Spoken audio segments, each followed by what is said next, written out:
in association with Kutumb app. अनेक ग्रुपों से पाइए छुटकारा, आपके संगठन का अपना ऐप कुटुंब ऐप। श्रीलंका का विदेशी मुद्रा भंडार जो है वो लगभग खाली हो चुका है। उसके डिफॉल्टर होने का खतरा अभी भी लगातार बना हुआ है। नमस्कार, जय हिंद, भारत तक देख रहे हैं आप और मैं हूं ऋषिराज। भारत और अन्य देशों से श्रीलंका लगातार मदद मांग रहा है। श्रीलंका के राजदूत कहते हैं कि भारत ही वो उम्मीद है जो उसे इस मुसीबत से निकाल सकता है। लेकिन श्रीलंका जो है वो कई और देशों से भी मदद ले रहा है, राहत पाने की कोशिश कर रहा है, लेकिन आर्थिक संकट अभी तक पूरी तरीके से खत्म नहीं हुआ है, वाइप आउट नहीं हुआ है। श्रीलंका की आर्थिक बदहाली को लेकर अब जो है कई लोग चीन को आड़े हाथों ले रहे हैं, सीधे सीधे चीन को दोषी ठहरा रहे हैं। अब खुद श्रीलंका में भी चीन के खिलाफ आवाज उठ रही है। श्रीलंका के एक सांसद है, प्रमुख सांसद है डॉक्टर विजयदास राजपक्षे ने चीन पर श्रीलंका में आर्थिक हमले, भ्रष्टाचार और देश को कर्ज जाल में फंसाने का आरोप लगा दिया है।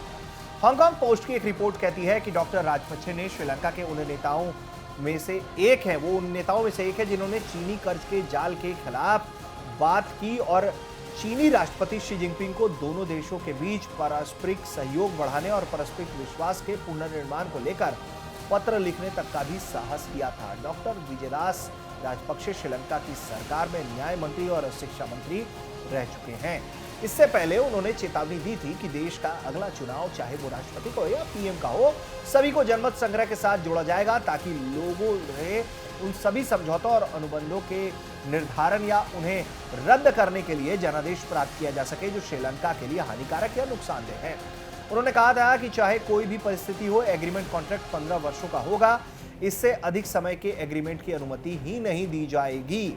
यानी कि वो चीन के मंसूबे से बखूबी वाकिफ थे। उनका यह भी कहना था कि कोलंबो में जमीन लेने के लिए चीन ने सेलेंडीवा, एक निजी कंपनी जो कोलंबो में चीन के जमीन पट्टे पर देती है, चीन को जमीन देती है वो पट्टे पर, उसके साथ जो समझौता किया है उसे बिना किसी मुआवजे के खत्म घोषित कर दिया जाएगा। यहां तक उन्होंने चुनाव लड़ा। डॉक्टर राजपक्षे अपने मंत्री पद से इसलिए उनको इस्तीफा देना पड़ा था क्योंकि वो श्रीलंका की सरकार और चीन के बड़े आलोचक रहे हैं।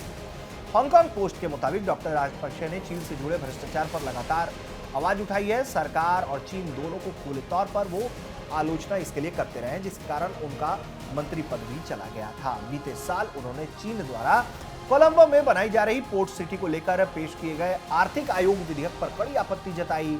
उन्होंने राष्ट्रपति गोटाबाया राजपक्षे और उनके भाई और वर्तमान वित्त मंत्री बेसिल राजपक्षे दोनों पर तीखे हमले बोले। इसी बीच डॉक्टर राजपक्षे ने कहा है कि चीन की वन बेल्ट वन रोड ने चीन की आगे की नीति और आर्थिक रणनीति को मजबूत करने की आड़ में दोनों देशों के संबंध में एक अलग ही दिशा को उसमें मोड़ दिया है। उनका कहना है कि यह स्पष्ट है कि हमारे साथ चीन की दोस्ती अब वास्तविक स्पष्ट नहीं। चीन हमारे संबंधों का इस्तेमाल श्रीलंका के निर्दोष लोगों के जीवन की कीमत पर विश्व शक्ति बनने की अपनी महत्वाकांक्षा को प्राप्त करने के लिए करता है।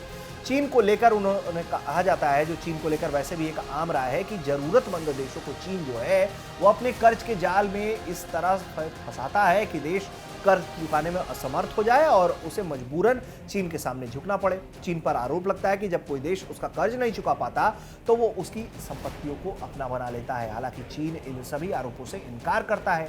उनका कहना है कि ये सारी बातें पश्चिमी देशों ने उसके खिलाफ फैलाई हैं। लेकिन अगर हम नेपाल को देखें, अगर हम पाकिस्तान को देखें, हम श्रीलंका को देखें तो ये हम कह सकते हैं कि देखिए ये प्रोपेगेंडा से ज़्यादा वो वास्तविक सच्चाई है। और ऐसे छोटे छोटे देश जहां पर चीन लगातार नजरें गड़ाए हुए हैं और उन पर कब्जा करने की कोशिश कर रहा है, उनकी संपत्तियों को खा रहा है, तो ये एक एग्जाम्पल है, बताता है सतर्क रहने की जरूरत है भारत के मित्र देश श्रीलंका को।